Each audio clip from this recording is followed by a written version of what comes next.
So I'm so appreciate you coming on and being willing to talk about something we actually touched on your podcast when I was a guest. So now we get to the nitty gritty of it. It's shingles, which I still don't know what it is, Priyanka. What are shingles? How do they happen? And then it was on your freaking eye. Yeah. Like, go to town, Priyanka. So if I understand the facts correctly, you had ocular shingles. Isn't that correct? You Yes. had shingles on your face and near the eye. I'll lay out what happened. The year was I think it was 1987. I was a very young lad. I would have been about 23. Okay. And I was living out here in Los Angeles in a $380 a month apartment. Oh my God. Wow. On Cochrane Street. It was a ground floor. We used to call that cock ring, right? You know what? That's not helping. No, I'm just saying. Didn't you? No. No, I didn't call it that. And I think, some of this has to be trust. I'm opening up to you about a very painful That's experience. true, Okay, Sean. sorry. Let's create a safe Sean, space for Conan. you come at me with cock ring? That's what you do? Somebody's got to. That's the second time today. So I was under a lot of stress, and I think it may be obvious. I think I've gotten a lot better, but I was an exceptionally tightly wound person. I was very driven. I was very worried about my career. Am I going to make it? How is this going to work out? I don't know what's going to happen. And I was working on a bunch of things at the same time, very highly stressed. And I started to feel this slight, almost like a needle, but a tiny little pinprick behind my right eye, ding, ding, ding. Aye, aye, aye. And it started out like that, and it wasn't too painful, but just, what is that? It got worse and worse and worse and started to turn into this kind of almost, I don't get headaches, but a terrible headache. I didn't know what was happening to me. And then here's the interesting thing. In the middle of the night, in this really grim apartment, I wake up and I go to the bathroom mirror because I'm in a lot of pain behind my right eye. And as you may know, Priyanka, I didn't know it then, but the nerves of the face are exactly symmetrical. So, oh, I didn't know that. Yeah. So what happened was it turned out that I had shingles on the optic nerve behind my right eye. And what happens is all of the skin of my face on the right side was inflamed and red and looked almost like I had been burned and was sort of popping up. And it's as if you had asked an architect or a carpenter or a graphic artist to draw an exact line down the middle of my face, exactly down the middle of my nose and down my chin, the right side was all messed up and the left side was fine. Yes. Like the Batman villain, Two-Face. Yeah, like Two-Face. And I just want to be clear on the terminology that we use because actually it's the fifth cranial nerve that's affected, the facial nerve. It's one of the branches of the facial nerve that are impacted. The optic nerve is actually the second cranial nerve, and that's internally. So this was the fifth cranial nerve. And yes, so it followed a classic distribution along what's called the V1 branch of the fifth cranial nerve. So you know what's so great? Priyanka, I'm learning more from you from any doctor that talked to me I'm serious. No one said any of this to me. Right. Oh, no. They were like, oh, my God, you're a mess. But what happened is it got worse and worse, and I was in awful, awful pain. yes. I have a pretty good, I'm not a complainer. I am about things like, how come no one likes me? But when it comes to physical pain, I'm okay. How soon after you started feeling the pricks did you notice a physical change? The breakout. Yeah. I don't remember exactly, but I remember it being, maybe 12 hours. I don't know. Like that fast. It wasn't days. Well, maybe I don't remember exactly. I don't remember exactly, but I remembered it erupting, and then I'm in really bad pain, and it really felt like this horrible pain behind my right eye. And this is really sweet. My writing partner at the time, Greg Daniels.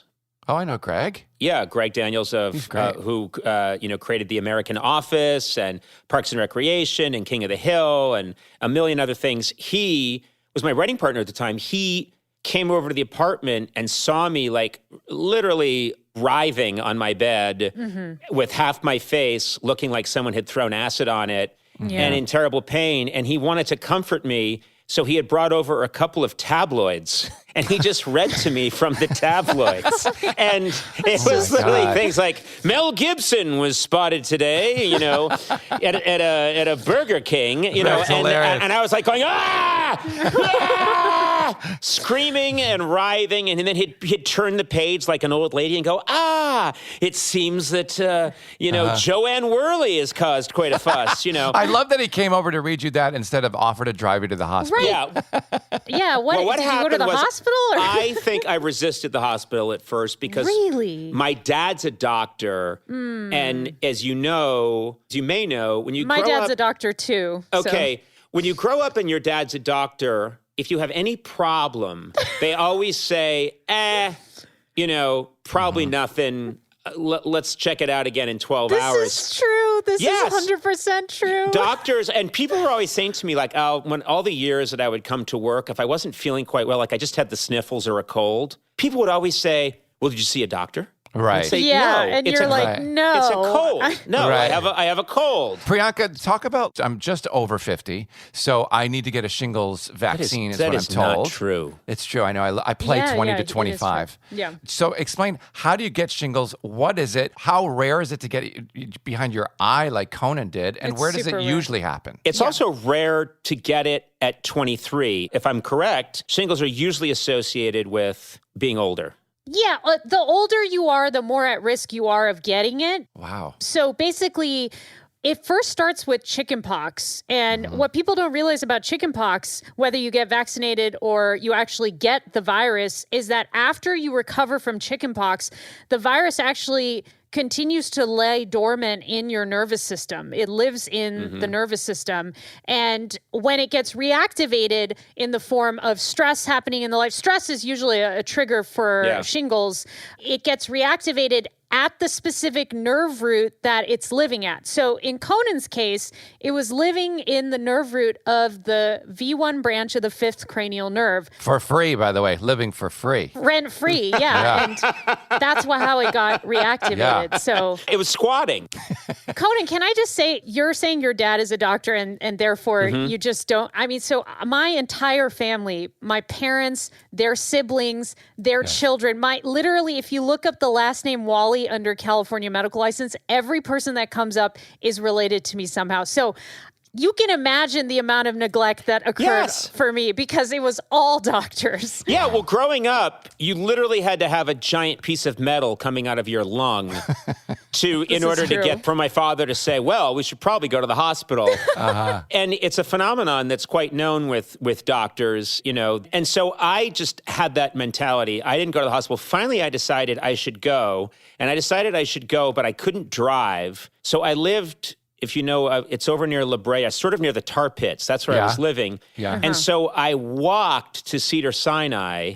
Jeez. But by this point, it's my right eye is completely closed, and I'm in a lot of pain, and all I remember is shuffling along. Oh, my goodness. Like 3rd Street. Just shuffling along, and I could see in the distance. Everything in L.A. is always, it's so flat in Hollywood.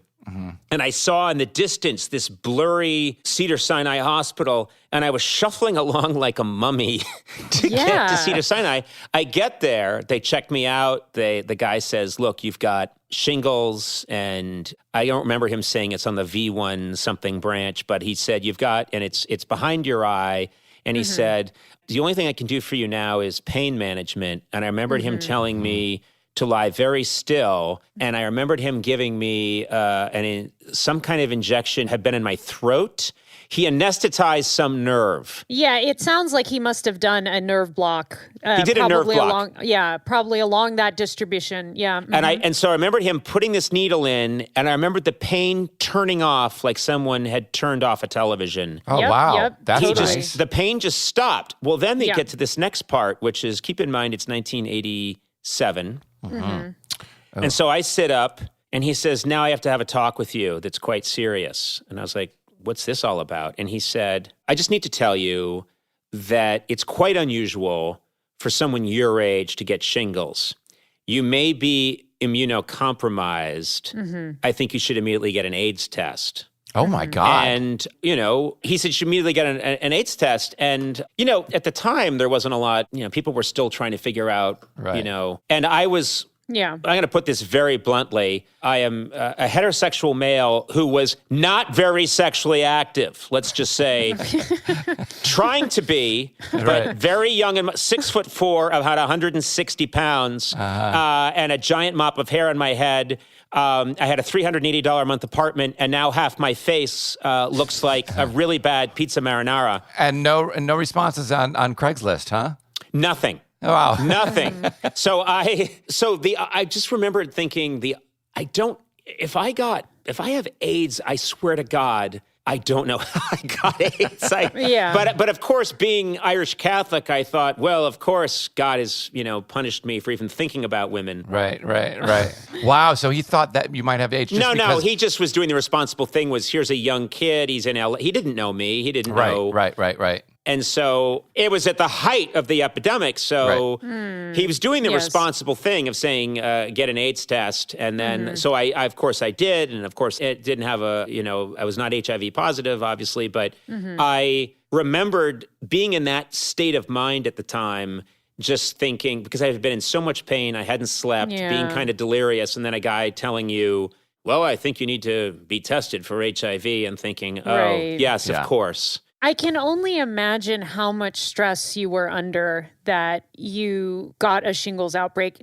Did it ever happen again after that? No, but you know what? This is something that maybe you can talk about, Priyanka, because I find it fascinating. For years afterwards, the shingles resolved itself. Yes. But easily for almost a decade afterwards, maybe 8 years afterwards, for 8 years afterwards, whenever I was in any kind of stressful situation, like on the late night show, I would feel a ghost tingle. Wow. What is that? That's called post-herpetic neuralgia, and it affects millions of people after they get shingles. Oh, my God. The shingles vaccine actually reduces the occurrence of post-herpetic neuralgia, or even sometimes the duration and the severity. But that is fascinating that for years after, stress would flare up your PHN. Well, what happened is that happens in 87, almost 88. So a couple of years later, I take over Letterman's job on late night, and I'm under an incredible amount of scrutiny, stress, criticism, a lot of unkind comments from a very young Sean Hayes. Yeah. You got those. You got those? Yeah, I did get those. Okay. Yeah, you delivered, you sent one a day. And I sent them too soon. I didn't wait the proper time to see if you could nail it, but you did. But I remembered feeling, this is how it felt. It felt like it was tingling.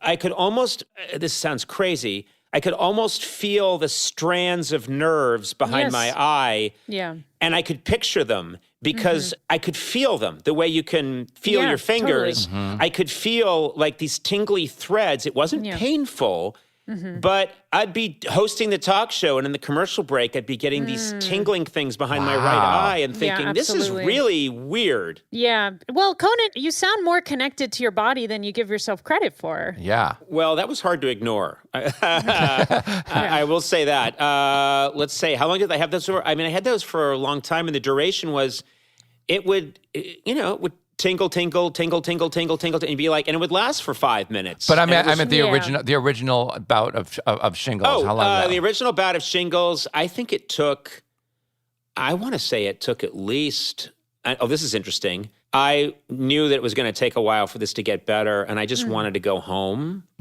And so I went to the airport, and this is back when you could get a ticket that, in the long pre 9/11 years, when you could literally just go to the airport and say, hi, I want to go to Boston. Yeah. So I decided I'm just going to go home and stay at my parents' house and be miserable while this resolves itself, because I wasn't working at the time. Right. And I love that they let you on a plane looking like half of your face. Yeah. Well, guess what? This is what happened. And this is on me, but they have a rule on an airplane that you can't get on if you have something that, could be contagious or whatever. Yeah. And I knew it wasn't contagious. I knew that I couldn't spread it to anybody. Isn't that true, Priyanka? I don't think that's necessarily true. I remember medical school, we were sort of told to wash our hands after interacting with shingle patients, because those vesicles, if they somehow spread, they carry the virus in the vesicles. God. So I don't know, now though. I I mean, You're gonna have a lot of lawsuits coming your way, pal. Well, it was People's Express. The airline doesn't even exist anymore.